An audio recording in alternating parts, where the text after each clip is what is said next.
If you are a foreigner and you are coming to Brazil, you need to know one thing about Brazilian food.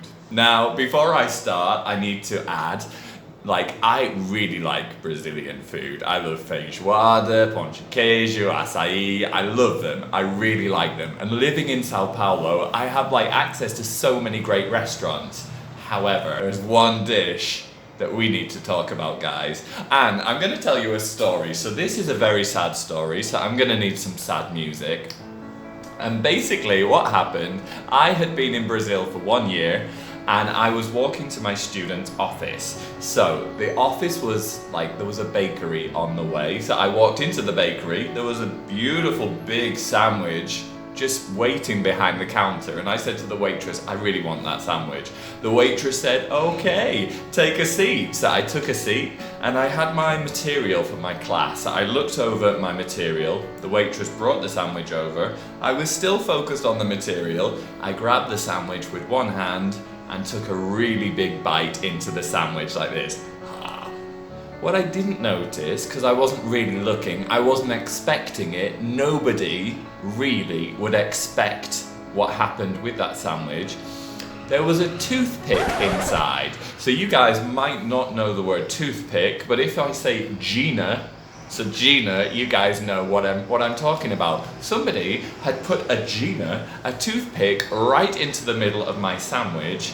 I didn't see the toothpick in my sandwich because for me a toothpick is something that you use for your teeth, not for a sandwich. And then I put the sandwich in and I really hurt my mouth. I was in pain. This sandwich had hurt me. After I went to my students' offices and I said my mouth really hurts because I've just eaten a sandwich and it had a toothpick in it. And I said, why would anybody put a toothpick in a sandwich? And he said, well, it's to make it look good. I was like, what? And he said, yeah, if you put the toothpick in, then it stops the sandwich falling out. It's like, you put toothpicks in sandwiches to make them look good. It's like, I'm not buying art, I'm buying a sandwich from a bakery. Don't touch, it's art.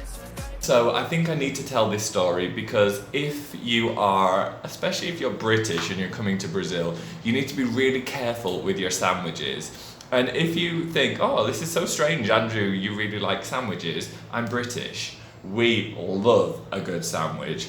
And if you don't believe me, I'm going to show you a clip now. So this is taken from the TV show called Newsnight. So it's the most important political show in the UK.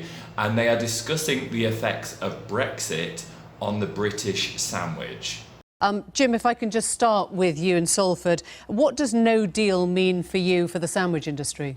And the thing that maybe you might have missed from that video, let me show you this again.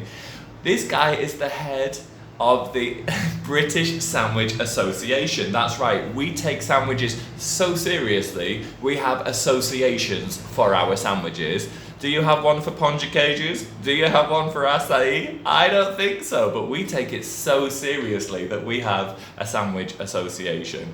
And I will never forget the time I was in Florianopolis with my friend and it was midday, it was lunchtime, I went to this waitress and I said, do you have any sandwiches? And she said, sandwiches? And I said, yeah. And she said, no, we only have proper food. Oh. For a British person, that was almost offensive. So yeah, I feel like here in Brazil, you don't really take sandwiches that seriously. You put weapons inside your sandwiches and you don't tell people about them. Guys, what do you think about this? Am I being dramatic or is this a real issue that Brazil needs to address? Let me know in the comments. Let me know what you think. Have you ever bitten into a Gina infested sandwich? Let me know in the comments. Don't forget to hit subscribe and I will speak to you guys next week.